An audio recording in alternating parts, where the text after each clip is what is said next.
मी एकनाथ शिंदे साहेबांकडे गेलो होतो, पण होत नाही, पुढे काहीच झालं नाही. पण मोठा भाऊ माझ्या फिल्डिंगमध्ये होता, त्याचं लग्न नाही झालं पाहिजे. प्रत्येकाचे जीवच असतात. मला लोकांनी वेगळंच ठेवलं एकट्याला. वयस्क हो, चालायला होत नाही आत्तापासनं. उडून जायचं, काय करायचे, उडून जायचं बघायला माणसं लागतं, आपली फॅमिली लागते. कोण आहे का? कोण नाही आहे. माझे पाय वाकडे होते, जवळजवळ वर्षभर मी हॉस्पिटलला होतो, 5 वर्ष. हे ऑपरेशन, हे इकडे ऑपरेशन, खून पण आहे दोन्ही, असे वाकडे होते. जेव्हा शूटिंगला मी जायचं ना, तेव्हा मला सगळं दुःख मी विसरायचं. बापाचा रोल केलाय, परत माझ्या लग्नाचा रोल केलाय, लग्न झाल्यानंतर बायको पळून गेलाय तो रोल केलाय, चाळीमध्ये कॉमेडीचा रोल केलाय, आणि वॉचमनचा रोल केलाय, आणि परत क्रिकेटचा अंपायरचा रोल केलाय. मला काम करता करता मरण आलं तर चांगलं, माझ्या रंगभूमीवर मला मरण आलं तर मला खूप चांगलं वाटेल. नमस्कार, PNG प्रेझेंट्स त्याची गोष्टमध्ये तुम्हा सगळ्यांचं खूप खूप स्वागत. आजची गोष्ट खूप खास आहे, कारण आज आपण कुठल्या स्टुडिओत नाही आलोय, तर एका कलाकाराच्या घरी आलोय. ती व्यक्ती, ते कलाकार म्हणजे ज्येष्ठ अभिनेते मनमोहन माहीमकर. काका, तुमचं खूप खूप स्वागत राजश्री मराठीमध्ये. काका, मध्यंतरी एक अशी बातमी आली होती की मनमोहन माहीमकर यांना हक्काचं घर मिळालं किंवा हक्काचं घर मिळणार, पण अद्यापही तुम्ही भाड्याच्या खोलीत आहात, अद्यापही घर मिळालेलं नाहीये. नेमकं काय प्रकरण आहे, का नाही घर मिळालं, आपण इथून सुरुवात करूया आजच्या मुलाखतीला. मी एकनाथ शिंदे साहेबांकडे गेलो होतो, त्यांनी सांगितलं तुझ्या नावाचं जे घर हक्काचं ते तुला मिळणार, पण तू अजूनपर्यंत काय ते डेव्हलपमेंट पूर्ण काम झालं नाही, म्हणून अजून ते माझ्या हातात काय आलेलं नाही आहे. आणि भाऊ चार्ज देतो, पण त्यांनी FIR हे केलं होतं, पण ते FIR सुद्धा भावावरती झालेलं नाही, मला चार्ज देत होते. जेव्हा तुम्ही मुख्यमंत्र्यांना भेटला होता तेव्हा काही कलाकारही त्यांच्यासोबत होते. त्या कलाकारांचा तुम्हाला आता कसा सपोर्ट आहे? त्यांच्याकडनं त्या घरासंदर्भात काही विचारणा होतीये का? कोणते कोणते कलाकार होते त्याच्यामध्ये की ज्यां फक्त तुषार शेलार होते. तुषार शेलारनी सांगितलं आपण त्यांच्यावर FIR करूया, आणि त्याला FIR झाला की तुझी जागा पक्की होईल आणि तुला जागा मिळेल, एवढंच सांगितलं. पण FIR काय झालं नाही आहे, FIR होत नाही, पुढे काहीच झालं नाही. पुढं काहीच नाही झालं. पण मग आज तुम्ही हक्काच्या घरासाठी भांडताय, हक्काचा तुम्हाला निवारा नाहीये. आज या भाड्याच्या घरात राहताना नेमक्या काय अडचणी येत आहेत, कसं जगताय, काय करताय? हा बिल्डर मला अर्धं भाडं देतो, ते अर्धं भाडं माझं घर भाडं, मी जिथे राहतो सबटेनंटमध्ये घेतले जागा, त्यामध्ये ते अर्धं भाडं पण मला पुरत नाही. एवढी माझी दशा झालेली आहे. मी काय करणार त्याला? पण 13,000 रुपये, अर्धा 15,000 रुपये भाडं आहे, आणि मला 13,000 रुपये बिल्डर करून दर महिन्याचे असे 1,57,000 मिळतात. मग आता घर खर्च कसा चालतो, किंवा रोजच्या जीवनाचं जगण्याचं काय करता? आता मी जे काय पैसे साठवले नाही, ह्याच्यातनं कमाई करून एवढ्या वर्ष 35 वर्ष काम करतोय, ते पैसे मी साठवून ठेवले होते. त्याचे ते फीस डिपॉझिट आता बाहेर निघत ती संपत आलेली आहे. जेवणाचं म्हणजे मला जेवणाचं एवढं काही नाही, मी एक टाईम जेवतो, पण ती बाजूची अमिता होणारे आहे ती मला नेहमी भाजी डाळ वगैरे देत असते, आणि मी भात चढवतो. आणि मला आता दुसरं काही चांगलं असं खाण्याचं मन होत नाही, वय झालंय म्हणून. पण काका, आज वयाच्या 79व्या वर्षात तुम्ही आहात, एकटे जगताय.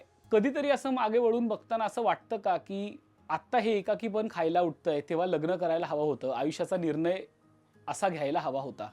लग्न व्हायला पाहिजे होतं खरं आहे, पण ती आता घरची गोष्ट तुम्हाला काय सांगणार. माझं लग्न जमत होतं, मोठा भाऊ आला लग्नात मुलगी बघायला, मला मुलगी बघायला आला, तेव्हा तो वडील भाऊ म्हणून आला, आणि त्या मुलीला सांगितलं याची स्वतःची जागा नाही आहे, लग्न झालं तुला जागा घ्यावी लागणार. मग त्या मुलीने नाही सांगितलं, मग माझं लग्नच झालं नाही. पण तेव्हा तुम्ही म्हणजे तेव्हा तुम्ही प्रयत्न नाही का केले की बाबा आपल्याला कुणीतरी एखादी सोबती नसावी, आपल्या आयुष्याला कुणीतरी साथीदार मिळावी, याच्यासाठी कधी असं वाटलं नाही का की त्याच्यासाठी आपण भिडायला हवं, लढायला हवं? हो, मी लग्नासाठी खूप प्रयत्न केला, पण मोठा भाऊ माझ्या फिल्डिंगमध्ये होता, याचं लग्न नाही झालं पाहिजे. याचं लग्न झालं तर ही मोठी जागा, वडिलांनी घेतलेली जागा आपल्याला काही नंतर मिळणार नाही. आणि ही भाड्याची जागा आहे, समजलं? पागडीची जागा नाही आहे. आत्ता पागड्या झालेल्या आहेत. खरंय. काका, थोडं तुम्हाला मागे नेईन. तुम्ही लग्नाविषयी बोललात, पण मला तुमच्या कुटुंबाविषयी जाणून घ्यायचं आहे. कारण की आपण पाहतोय की आज तुम्हाला घर नाहीये, आज हक्काची माणसं नाहीयेत. पण कधीतरी अशी वेळ होती का की घरात हक्काची माणसं होती, आणि ती माणसं कोण कोण होती, घरात कोण कोण होतं, कुटुंब कसं होतं तुमचं? आम्ही एकंदर 4 भाऊ आणि 3 बहिणी. सगळ्या भावंडामध्ये मी लहान. एक मोठी बहीण आहे, ती 91 वर्षी वाढली गेली हल्लीच मागच्या वर्षी. दुसरी बहीण आहे, ती आता 92च्या पदात आहे. आणि तिसरा भाऊ आहे ज्याने मला कोर्टात केस केसला जगली, तो 88 वर्षाचा आहे. चौथा भाऊ 10 वर्षापूर्वी वाढला. आणि 5वी बहीण आहे, ती आत्ता 1-1.5 वर्षापूर्वी वाढली. 6वा भाऊ आत्ता गणपती आला, दिवाळीला गेला. आणि आता मी 7वा अजून आहे. पण काका, कुटुंब तुमचं इतकं मोठं आहे, पण मग ही आधाराची माणसं सोबतीला का नाहीयेत? नाही, फक्त माझी भाची राहिलेली आहे. माझ्या बहिणीला, तिन्ही बहिणीला मुली, एकच फक्त मोठ्या बहिणीला मुलगी आहे, बाकीच्या मुलगी नाही, मुलं. ते माझी भाची मला विचारते, ती माझ्याकडे येते, काय कधी कधी चपात्या घेऊन येते, फोन करत बसते रात्री 11 वाजता. तिचाच मला आधार आहे, बाकी काय नाही. आणि माझे शिर्डींचे साईबाबांना मी खूप मानतो, देवाला. शिर्डीच्या साईबाबांनी माझ्यासाठी खूप खूप खूप खूप खूप खूप केलं आहे. आता ते सांगत बसलं तर अख्खं हे आत्ता समजा नाती नंतर बिघडली असं आपण समजू, की काही काळानंतर तुमची नाती बिघडली. पण लहानपण कसं होतं, लहानपणी कसं होतं तुमच्या लहानपणात? भावंड कशी होती, घर गिरगावातलं कसं होतं? लहानपणामध्ये भाऊ जो जगदीश आहे, तो आमच्या घरात खरं राहिलेलाच नाही, कारण आमचे वडील गरीब होते. तो आजीकडे राहायचा. कारण तो खूप हुशार होता, पहिला नंबर यायचा त्याचा. तर त्याच्या हुशारीने आम्ही गरीब म्हणून तो आजीकडे राहिलं. आणि जेव्हा त्याचं लग्न व्हायचं होतं तेव्हा तिकडे राहायला आला. लग्न केलं आणि फक्त 2 वर्ष राहिला. नंतर लग्न केल्यानंतर 69 साली तो निघून गेला. आणि दुसरा भाऊ तुझा 70 साली लग्न करून निघून गेला. आणि तिसरा भाऊ आहे तो राहिला लग्न करून माझ्याबरोबर, त्याचे कुटुंब. आणि बहिणी होत्या, मोठी बहीण वगैरे लग्न करून गेले. मोठे तिन्ही बहिणी माझे गव्हर्नमेंट सर्वंट होत्या. मोठी बहीण आहे, तिने माझ्यासाठी खूप खूप केलं आहे. 3 बहिणीपैकी 2 बहिणीने भरपूर केलं आहे. आता ती दुसरी बहीण आहे 91 वर्षाची. ती रोज फोन करते आणि रडत बसते, तुझं कसं होणार, तुला काय पाहिजे, मला हे होत नाही. माझी खूप चौकशी करते. त्याच्यामुळे माझ्या भाचीला जाऊन फोन करून सांगते, अरे मनमूनकडे बघ, त्याला काय पाहिजे, यार त्याला तब्येत बिघडले ग, बघ जा बघ. मग ती पण धावत येते माझ्याकडे, काय झालं ताप बी मला तर. खरं, बहिणींची माया ही वेगळी असते. पण तुम्हाला तुमचं लहानपण आठवतंय का? ह्या गिरगावातलं बालपण कसं होतं तुमचं? कारण की आजही भाड्याची खोली असली तरी तुम्ही गिरगावात राहताय. गिरगाव तुम्ही सोडलेलं नाहीये. या गिरगावला एक वेगळा वारसा आहे, कलेचा वारसा आहे, संस्कृतीचा वारसा आहे. या गिरगावात तुमचं बालपण कसं होतं? आता गिरगावमध्ये माझे मित्र भरपूर होते, खूप. आणि मी कॅरम चॅम्पियन होतो. मी कॅरम चॅम्पियन आहे. अजूनही मी चांगला कॅरम खेळतो एवढ्या या वयामध्ये. हां, कॅरम आमच्या गल्लीत गणपती असायचे तेव्हा कॅरम चॅम्पियनमध्ये मी स्पर्धेमध्ये भाग घ्यायचो. खूप माझे मित्र, माझे पैसेवाले, पण त्याचे सगळे माझं पण वय झालं, त्यांचं पण वय झालं. ते काय काय मित्र माझे कालावून झाले. आणि मित्र कोण राहिले नाहीत आता कोण. आता मी जवळजवळ एकटा राहिला. आता एक मित्र आहे माझा, नरेश वासुदेव. तो मला रोज फोन करून माझी चौकशी करतो. नरेश वासुदेव काय लागलं की येतो, बघतो माझ्याकडे. आणि तो खूप पैसेवाला आहे, पण त्याला पैशाची गमेल नाही आहे कधी. खरंय. पण तुम्हाला असं वाटलं नाही का कधी काका, की आपण कॅरम खेळता खेळता कॅरम चॅम्पियन व्हावं, कॅरममध्ये काहीतरी करिअर करावं, स्पोर्ट्समध्ये काहीतरी करिअर करावं, की तेव्हा तसं वातावरण नव्हतं? नाही, तो नव्हतं. फक्त ते गणपतीच्या वेळी स्पर्धा चालायच्या त्याच्यामध्ये मी भाग घ्यायचा. त्यानंतर असं नाही, बिल्डिंगमध्ये एक बाजूला कॅरम होता, त्याच्याकडे कॅरम खेळायला वेळ घालायचा, अभ्यासाला कमी वेळ घालायचा. बहीण रडायची मोठी, अख्खा दिवस कॅरम खेळतो, अरे पास कसं होणार तू, तिला वाईट वाटायचं. आणि मी अभ्यासात ध होतो, खूप ध, पण मग अभ्यासात तुम्ही सांगितलं की अभ्यासात तुम्ही बरे नव्हतात. खूप ध होतो खूप. म्हणजे 11वी एसीची आहे ना, ती कमी 4-5 वेळा दिली असेल, पण पास झालो. पण तुम्ही शेवटी पास झालात. पास झालं ती म्हणजे जिद्द काय, होती. शेवटच्या वर्षी इथे होणार होतं ना, नापासाला ते एक वर्ष शेवटचं वर्ष राहिले. आता काय, मग शिर्डीचे साईबाबा स्वतः स्वप्नात आले माझ्या आणि त्यांनी सांगितलं माझ्याकडे ये शिर्डीला. आणि मी शिर्डीला गेलो आणि नंतर मग घरी आलो, तर पेपर झालं 11वी लहानची एक चान्स मिळणार आहे. मग त्या चान्समध्ये बसून मी पास झालो. वा, क्या बात आहे. म्हणजे फायनली तुमची 11वी झाली तर. 11वी पास झालो. मग एकीकडे कॅरमचं वेड होतं, अभ्यासही बरा नव्हता, पण मग हे कलेचं वेड कुठून लागलं? का असं वाटलं की आपण अभिनय करावा, आपण कला क्षेत्रात यावं? काय, मला कलेची आवड होती, पण मी एका कंपनीत लागलो होतो चांगल्या. साराभाई कंपनी, डेट सपोर्टची के काही स्वस्तिक कंपनी साराभाईची होती. आणि कुठे होती ती कंपनी? ती बॅलन्सफील्डला होती. बॅलन्स आणि पिअरला. फॅक्टरी अंबरनाथला. मी बॅलन्सफील्डला होतो आणि गव्हर्नमेंट काम माझ्याकडे असायचं. आणि बॅलन्सफील्डमध्ये मी स्वस्तिक कंपनीमध्ये सगळी कामं करून घ्यायचे एक्सपोर्टची. पण हा प्रामाणिकपणा तुमच्याकडे पहिल्यापासूनच होता. हां, असं नोकरी सगळी चांगली होती, मग नोकरी कशामुळे गेली? आणि मग पुढे असं वाटलं नाही का की एक नोकरी झाल्यानंतर दुसऱ्यांदा सुद्धा नोकरीच करावी? काय ते साराभाईमध्ये भांडण होऊन चाललं. मल्लिका साराभाई, गौतम बाराभाई यांच्यात भांडणं चालू झाले. मग त्यांनी ती कंपनी विकायला काढली. मग ती कंपनी विकायला काढली तेव्हा ती आपलं तिना मुलींची बहिणीने घेतली. तर तिना मुली, मी गेलो, मला घेतला होता. तिना मुली माझी बॉस होती. आणि तिथे ज्याचे बहिणीचे मिस्टर आहेत ते मला काढायला निघाले होते. पण मी जेवणची बेनचं मी काम करायचं, मित्राचं पार्टीचं. जेवणची बेनने फोन करून त्यांच्या उसको मत निकालो. बोल ठीक आहे, हम 1 साल नहीं निकालेगा, ठीक आहे, हम बैठला. नंतर तिला मुलीचं लग्न झालं आणि त्यांनी मला काढून टाकलं. मग काढल्यामध्ये आता मला नोकरी कोण देणार, मला कोणी उभंच केलं नाही. मग मी गेलो राजन वाघजारे साहेबांकडे. पण दुसऱ्या कंपनीमध्ये कधी ट्राय केलं नाही का? नाही, कारण पहिल्या कंपनीत तुमचा मी इतका चांगला पुढे जॉब होता. हॅलो, मी या कंपनीत क्लार्क म्हणून होतो.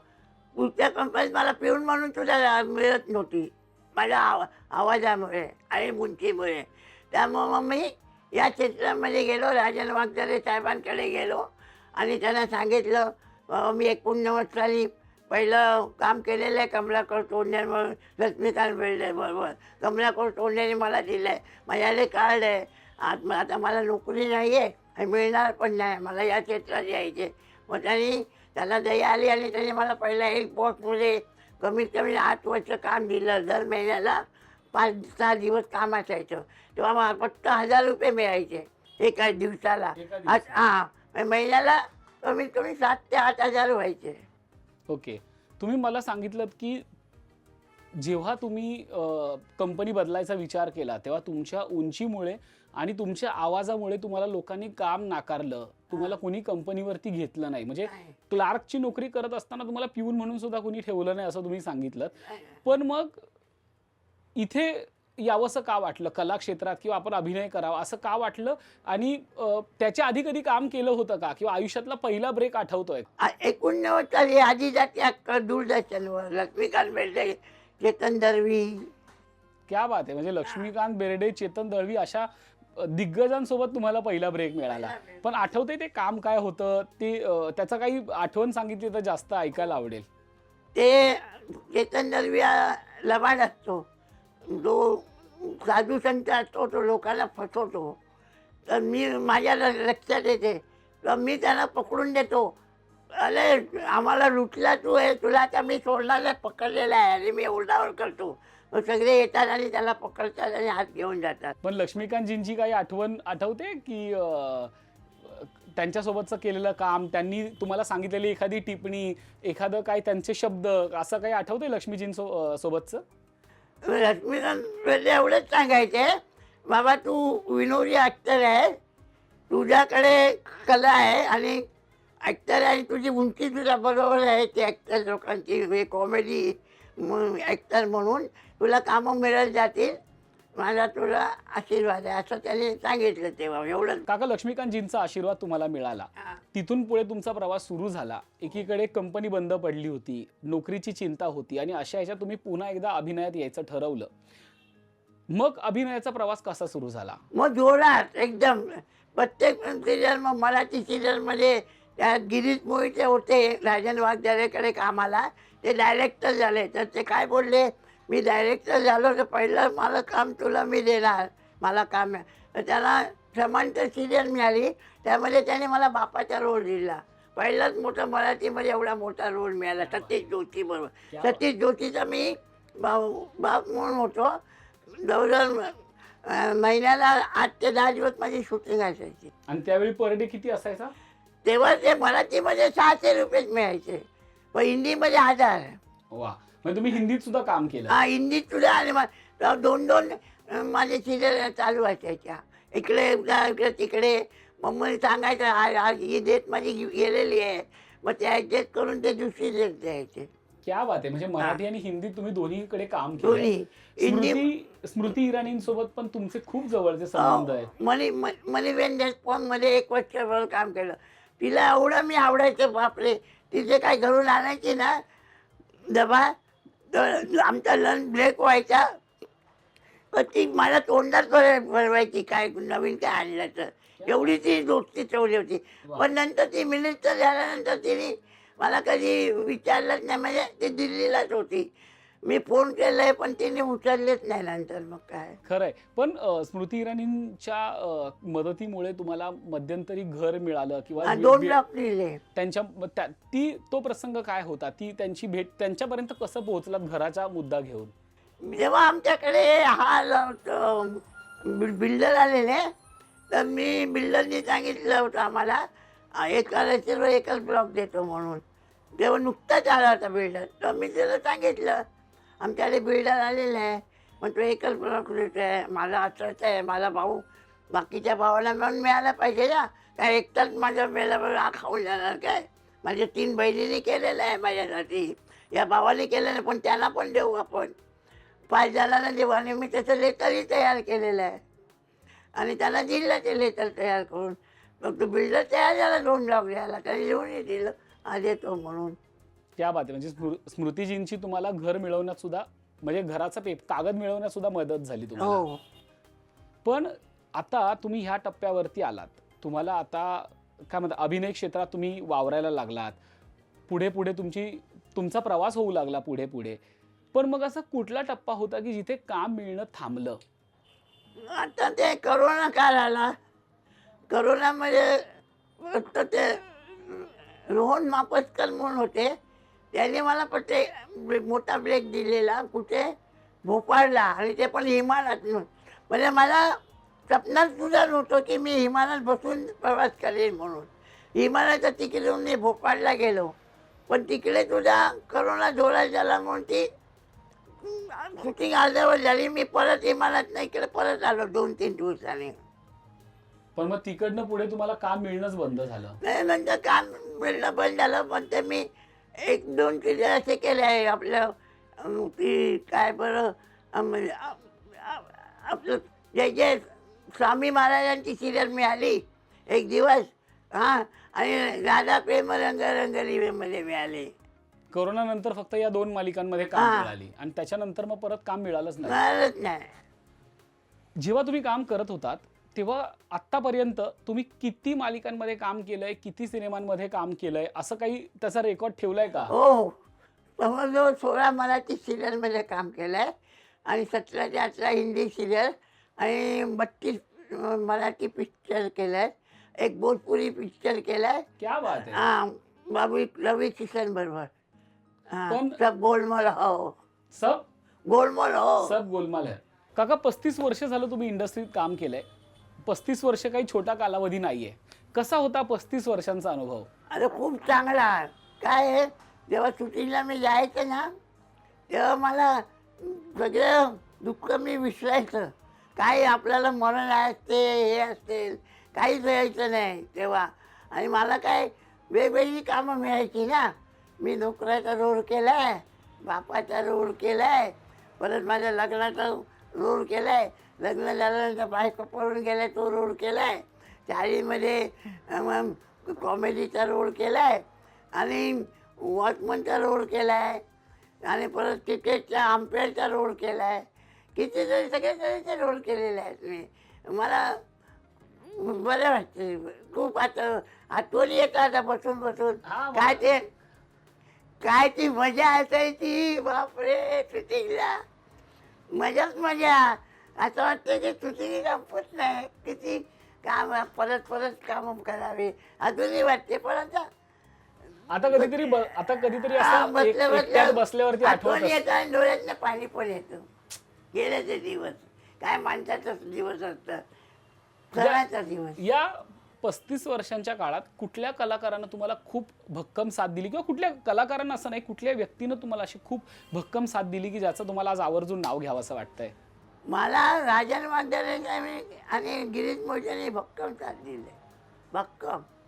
त्या प्रत्येक सिरियलमध्ये मी त्यांच्या असायचं. राजन वागदरे आणि गिरीश मोहिते. पिक्चर आता पहिला पिक्चर त्याने केला ही पोरगी कोणाची मध्ये, त्यात मला बापाचा रोल दिला पंढरीनाथ कांबळे बरोबर. बरोबर. परत हे तर प्रत्येक वेळी मला ते काम द्यायचेच ते राजन वागदरे साहेब. समजलं प्रत्येक. आणि परत ते अमित दामले म्हणून होते त्यांनी दिलं आहे. परत जयंत गिराकी मी पहिला ब्रेक दिला अकबर बिरबलमध्ये. रतन इराणीच्या अकबर बिरबल सिरियल होती विक्रम गोखले बरोबर. मनोजचा रोल तो केला मी. तुम्ही ह्या गिरगावात इतकी वर्ष राहताय आणि इतकी वर्ष अभिनय क्षेत्रात काम करताय, प्रसिद्धी अनुभवली आहे का? किंवा या गिरगावाने तुम्हाला कशी ओळख दिली? लोक ओळखायचे का? लोकांचं प्रेम कसं होतं? हो लोक अजूनही मला रस्त्यात अडवतात चहा पिया. काय काय लोक तर माझ्या खिशात पटकन पैसे टाकतात मी घेत नाही म्हणून 500 रुपये. आणि मला काका आजीबाई जाय ओ काका मला अजून काम मिळत नाही का? तुम्ही जात नाहीत का? असं कसं काम नाही मिळत? तुम्हाला कामं तर मिळालीच पाहिजे हो असे आजीबाई बोलतात. खूप मजा येते त्यांच्याशी गप्पा. मला अडवतात धरतात. नाही तुम्हाला कामं मिळतील ना घाबरू नका. नक्कीच मिळतील माझे आशीर्वाद आहे तुम्हाला असं बोलतं. पण अख्ख्या जगाने जरी तुमच्याकडे पाठ फिरवली तरी प्रेक्षक तुमच्या सोबत आहेत. प्रेक्षकांचं तुमच्यावर प्रेम आहे. ही भावना किती मोठी आहे. प्रेक्षकांचं प्रेम आहे. आणि भावनामध्ये म्हणजे साईबाबांचे चमत्कार आहेत. तुम्हाला काय सांगा साईबाबांचे चमत्कार सांगू? 2 वाक्य सांगू का? सांगा ना. आम्ही सगळेजण शिर्डीला गेलो होतो. मी दरवर्षीच जातो एकटा मित्र आणि ते तिकडे पत्ते खेळत बसले. मी रडलो. अरे नका रे इकडे पत्ते खेळायचे. हां ऐकलं नाही. मग सकाळी मी जागरण होतो. सकाळी मग आंघोळ वगैरे केली. 5-5:30 दर्शन मी एकटा करून घेतलं. मग त्यांना उठवलं. मग त्या लोकांना दर्शन तिकडून नाशिकला गेलो. नाशिकहून येताना आम्हाला ही गाडी भिवंडीला 6 ते 7 फूट खोल 3 गुंडण तेवढ्या मारून पडली. कोणालाही काही झालं नाही. गाडीची लागली वाट. आम्ही 8 जण होतो. 8 जणांमध्ये कोणालाही काही झालं. सुमो गाडी होती. बोला काही झालं नाही. एवढंच नाही आता 7 ते 8 वर्षापूर्वी 17 ते 18 साली मी शिर्डीला गेलो. तर समाधीच्या इकडे उभा होतो. तर माझ्या कानात शिर्डी विठोबाच्या देवळात जाऊन विठोबाच्या देवळात जाऊन कोण सांगते विठोबा कोण बोलते कानामध्ये देवळात विठोबाच्या काही समजेना. आणि मी आज जवळजवळ 30-35 वर्ष जात आहे म्हणजे शिर्डीला. 20-25 वर्ष काहीतरी जातो आहे. दरवर्षी कधी 1 वर्ष सोडून जातो 2 वर्ष. हां सगळ्या देवळात जाऊन आलो. पण विठोबाचं देऊळ मला मिळालं नव्हतं. त्या दिवशी चाललो मी. रस्ता चुकला आणि विठोबाचं देऊळ मला मिळालं. क्या बात. आणि त्यानंतर या देवळात विठोबाच्या देवळातच मी आलो इकडे. वा वा क्या बात. आणि त्या साईबाबां तुझं इकडे आलो तिकडे तुझं विठोबाचं देऊळ इकडे. मी त्या साईबाबांच्या देवळात जायचो. काँग्रेस हाऊसच्या इकडच्या तिकडे. किती 30-35-40 वर्ष 55 वर्ष वयाच्या 19-20 तेव्हा चणे शेंगाने 5 रुपयाचे द्यायचे. काका कुठली अशी तुमची भूमिका आहे की जी तुमच्या लक्षात राहिलेली किंवा तुम्हाला खूप आवडते ती तुमची भूमिका, ज्या भूमिकेने तुमच्या आयुष्याला वेगळं वळण दिलं, तुम्हाला खऱ्या अर्थाने प्रसिद्धी दिली, ओळख दिली, अशी कुठली भूमिका आहे? ते समांतरमध्ये सतीश जोशीच्या बापाची, आणि त्याला खूप सतत लग्न कर लग्न, परत त्याच्या ऑफिसला जातो, ते त्यांचं ते कॉम्प्युटर असते ते तोडून टाकतो, हे ते पोरीला सांगतो तू माझ्या मुलाची लग्न करशील का, जाम सतवतो मी त्या मुलाला. ती कॉमेडी होतं. परत ते माझा बॉस आहे, तो हॉस्पिटलला जातो, ते मला बघायला देत नाही, मी दादागिरी करतो, मला काय नाडं तेच बघतो, मला ते उचलून नेतात तिकडे. माझा मुलगा मला उचलतो, बाबा तुम्ही माझी लाज आणता, लाज काय तुम्ही वागता कसे, हक्काच्या सगळ्याला सांगता तुझं लग्न झालं काय, माझा मुलगा लग्नाचं आहे करणार असं हे करतात. आज इतकी वर्ष झाली त्या मालिकेला, हो. तरी सुद्धा सगळं आठवतंय तुम्हाला? सगळं सगळं सगळं आठवते. समजलं. बरं या गोजीवाल्या घरात प्रदीप वेलंकर बरोबर काम केलेलं ते, बरं रमेश भाटकर आणि ते डॉक्टर कोल्हे, अमोल कोल्हे बरोबर भूमिका केलेली कॉमेडी. आम्ही मजाक मस्ती करायचं, नंतर ब्रेक झाला की खूप धमाल करायचं, सगळं आठवते. खूप मजेशीर आहे. इंडस्ट्रीमध्ये काम करण्याची एवढी मजा आहे, त्याला नोकरीला नाही आणि धंद्याला नाही. फिल्म इंडस्ट्रीमध्ये काम करण्यात मजा. कुठले कुठले असे मराठी कलाकार आहेत ज्यांच्यासोबत, जे दिग्गज आहेत, ज्यांच्यासोबत तुम्ही काम केलंय आणि ते आजही तुमची चौकशी करतात, काळजी करतात? काळजी आहे तर कोणीच करत नाही. फक्त एक आहे, वर्षा उदगावकर काळजी करते आणि जितेंद्र जोशी. दोघांचे फोन येतात तुम्हाला? हो, फोन येतात. तुम्ही काम कुणाकुणासोबत केलंय पण? मी अंकुश चौधरी बरोबर केलं आहे, लक्ष्मीकांत बेर्डे जत्रामध्ये पण केलेलं आहे काम. परत यंदा कर्तव्य आहे, परत ऑन ड्युटी 24 तास, तो याच्याबरोबर केलं ना आपले डॉक्टर कोल्हे, अमोल कोल्हे, त्याच्याबरोबर मोठी सिरियल केले, रंग माझा वेगळा. रमेश भाटकर आणि ते जवळजवळ 1-1.5 वर्ष केलं. अमोल कोल्हेचा मी नोकर होतो, घरामध्ये नोकराचं काम केलं आहे. आता या माणसांचे फोन येतात का? हे जे जवळची कलाकार मंडळी आहेत, ज्यांच्यासोबत तुम्ही आतापर्यंत काम केलंय, तुमच्या वेदना आज सगळ्यांना माहिती आहेत की तुम्ही भाड्याच्या घरात राहता, हक्काच्या घरासाठी लढा देताय, या कलाकारांचा कधी फोन येतो का? त्यांची आपुलकीने कधी चौकशी होते का तुमची? नाही, कोणाचेच नाही फोन येत. मी तुला त्यांना फोन करून विचारतो, व ते कामात असतात ठेवून देतात. कधी कधी मग ते बोलतात काय नाही, आम्हाला त्याचा रोल नाही असेल तर सांगतो. पण अशा वेळी वाईट वाटतं की आपण ज्या काय कलाकारांना करणार, प्रत्येकाचे जीवच असतात. आता तुम्हाला एक उदाहरण देतो. एक तुझा एक मुलगा तुझा असतो आई बापाला, आई बापाचे लग्न झालं की वेगळा तुझा होता, आई बापाला वेगळं ठेवता. हे तसंच ते झालंय माझ्या बाबतीत. मला लोकांनी वेगळंच ठेवलं आहे त्याला. कोण नाही, माझे साईबाबा आहेत, काय आहे अक्कलकोट स्वामी सांगणार, मला सांगतात भिऊ नकोस, मी तुझ्या पाठीशी उभा आहे. शिर्डींचे साईबाबा सांगतात भिऊ नको, मी तुझ्याच बरोबर असतो. तू जेव्हा जातो, तुझी छाया पडते, त्या छायेमध्ये मी असतो. सूर्य म्हणतो घाबरू नको, तुझ्या डोक्यावरती मी असतो तुला आशीर्वाद द्यायला. रात्री गेलं तर चंद्र म्हणतो घाबरू नको, मी तुझ्या डोक्यावर असतो तुला दत्त उजेड घ्यायला, तुझा आशीर्वाद द्यायला. आणि काय पाहिजे? खरंय काका, मला असं वाटतं की कुठेतरी तुमचं एकटेपण, तुमचं दुःख ह्या निमित्ताने सगळ्यांसमोर येत आहे. तुमच्या भावना खूप पवित्र आहेत, खूप शुद्ध आहेत. तुमचं म्हणणं खूप पटण्यासारखं आहे की आता तुम्ही हे सगळ्याशी जुळवून घेतलेलं आहे. तरी सुद्धा आयुष्याशी काय तक्रार आहे, काय हवंय, काय मागायचं आहे? आता काहीच मागायचं नाही. फक्त एक साईबाबांना आणि स्वामींना सांगितलं आहे, माझं स्वतःचं घर आहे, ते मला बघू द्या. मला काय वास्तुशांती करायची आहे, मला वास्तुशांती बघायचं खूप इच्छा झाली. वास्तुशांती मी बघितली नाही कशी असते घराची. त्यात 5 भरजी असतात एवढं मला माहिती आहे. आणि तो मोठं हे असतं ते विधी, ती मला बघायचे.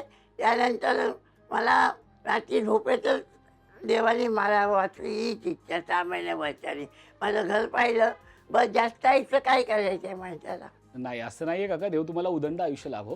नाही, काय आहे म्हातारपण हे खराब असतं, वयस्कर हो, चालायला होत नाही आत्तापासनं.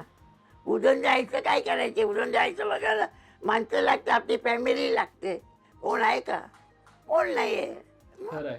पण कुठेतरी काय म्हणतात की मध्यंतरी तुम्ही इच्छा मरणाचा सुद्धा प्रस्ताव ठेवला होता, त्याच्यावरूनही बराच गदारोळ झाला. आता तो विचार बदललाय की अजूनही त्या मतावरती ठाम आहात? मुळीच बदलणार नाही, अजूनही मी ठाम आहे. कारण काय आहे, बिल्डर अर्ध भाडं देतो हा, आणि कोणती कामं कसली होत नाही. नुसतं घरात बसून बातम्या बघायच्या आणि क्रिकेटची मॅच बघायची, हाच माझा उद्योग. आणि देवळात जायचं सकाळी, हाच उद्योग. देवळात मी लहानपणापासून जातोय, पण आत्ताच नाही जात. लोक काय करतात, रिटायर झाल्यावर ते देवाला विचारतात, आधी विचारत नाही.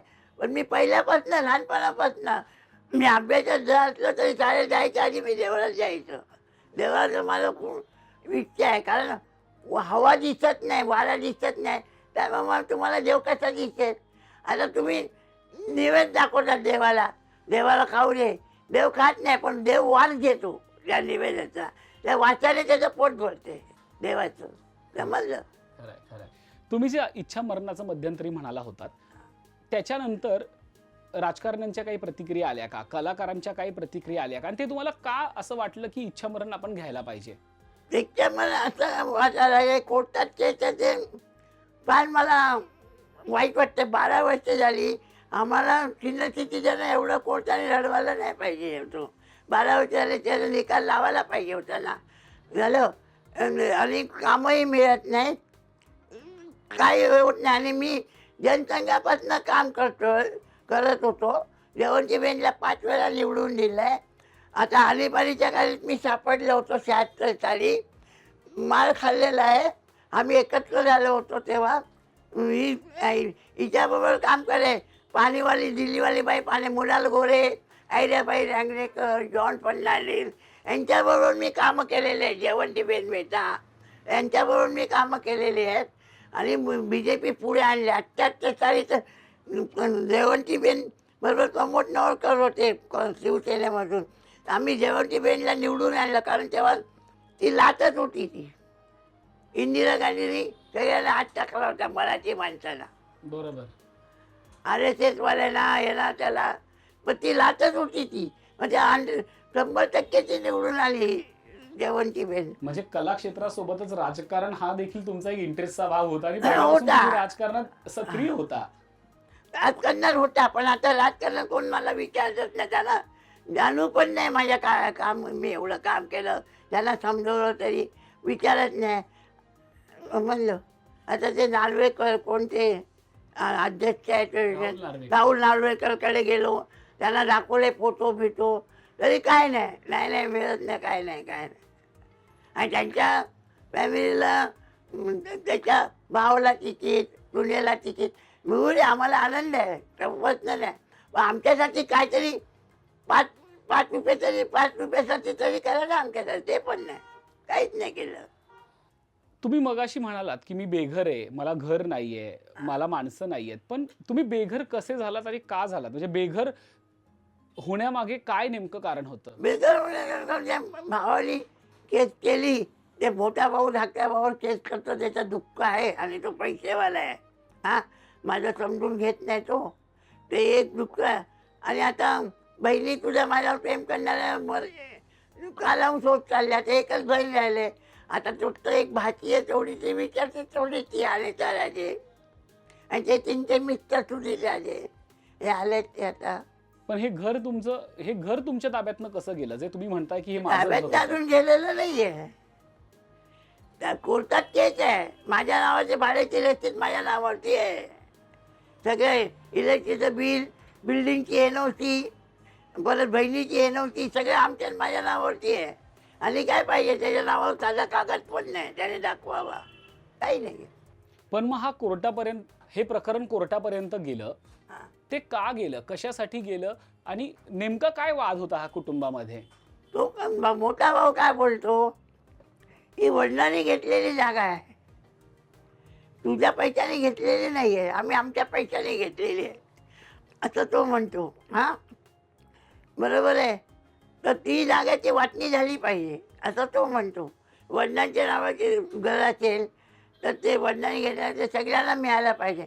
मग सगळ्यांना मिळायला पाहिजे, मग तू गेलाच कशाला? आणि तू खूप जबाबदारी कोणती घेतलीच नाही आहे.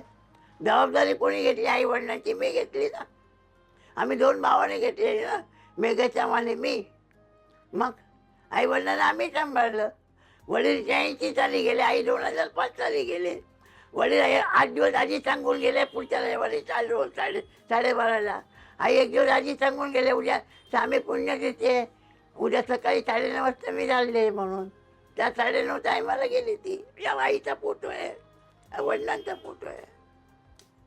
सांगून गेले. आमचे आई वडील खूप पुण्यवान. वडील खूप गरीब होते, खूप, पण त्यांनी कष्ट खूप केले. पण त्याच्यानंतर मग तुम्हाला भावांनी आधार दिलाच नाही. कोणत्याही भावाने आधार नाही दिला. घरच्या भावाने पण एवढं नाही दिला, काय विचार. फक्त घराचं साफसफाईचं तेवढं तो करायचं तेवढं, बाकी काही आधार नाही. माझं जेवण वेगळं, आई गेल्या होती त्याचं जेवण वेगळं. या कोर्ट कचेरीचा त्रास होतो का तुम्हाला? भरपूर त्रास होतो, कारण दर महिन्याला जायचं कोर्टात आणि वकिलाला पैसे द्यायचे, 1,500 2,000 वगैरे.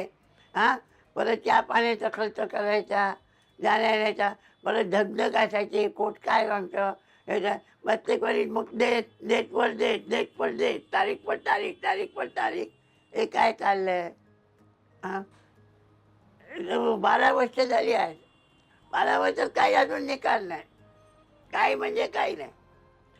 एका जजनी सांगितलं होतं मी केस उडवतो म्हणून 2 वर्षापूर्वी. ते खान साहेब होते. खान साहेबांनी 18 तारखेला, पण त्या खान साहेबाची 15 तारखेला बदली झाली. मग परत पहिल्यापासून चालू झालं ते. आत्ता 2 वर्षापूर्वी 23 साली. मग आता नेमकं मागणं काय आणि म्हणणं काय आहे? माझं मागणं आहे की मला मिळाली पाहिजे. आता भावाला देणार नाही, कारण त्याने कोर्टात केसला. माझ्या 3 बहिणींना मिळाले पाहिजे. 3 बहिणीमध्ये त्यांच्या मुलांना मिळालं पाहिजे. आणि माझ्या बहिणीने, माझे पाय वाकडे होते, जवळजवळ वर्षभर मी हॉस्पिटलला होतो, 5 वर्षाला. हे ऑपरेशन, हे इकडे ऑपरेशन, ती खून पण आहे, दोन्ही असे वाकडे होते. माझ्या ती 2 बहिणीने मेहनत घेतलेली आहे. ते वर्षभर मी हॉस्पिटलला होतो, वाडी हॉस्पिटल, 5 वर्षाचे असताना. आणि 3.5-4 पाऊंडाचा मी झालो होतो बघा. एवढं नाजूक होतो मी. आणि एकटा मी हे केलं ना, मी TV क्षेत्रात वगैरे आलं, हे माझ्या हिमतीवरती आलं आहे. मी कोणाची मदत नाही घेतली, कोणी मला नेलं नाही तिकडे. मी हिमतीवर गेलं. कमलाकर तोडण्याला रडून माझी कंपनी बंद होते, असं नका करू, मला काहीतरी द्या का. मी त्याच्यावरून स्वतः गेलो आहे. मग त्याला दया आली, त्याला काम आवडलं. कमलाकर तोडण्याला, आणि त्यांनी एक बाई तिघांची गाय म्हणून पिक्चरची स्टोरी द्यायला, पण ते वाढले लिहिता. तुम्ही म्हणालात की तुमच्या पायाला जखमा आहेत, तुमच्या पायाला पायाचं जखमा, ऑपरेशन पाय झालं. वाकडे होते. हा, पण ते काय झालं होतं तेव्हा? जन्मापासूनच पाय वाकडे होते, म्हणून माझी उंची नाही वाढली जन्मापासून. मग हे काय ऑपरेशन झालं ते. मग तुमच्या बहिणींनी त्याचं दोन्ही हो, मला शाळेत बहिणी उचलून न्यायच्या. फक्त बहीणच, मोठी बहीण. मानवी, तुमचं जेव्हा ऑपरेशन झालं तेव्हाही बहिणीच तुमच्या सोबत होती? हो, सोबत. लग्न किती साली झालं? 65-67 साली. माझं ऑपरेशन कधी झालं होतं?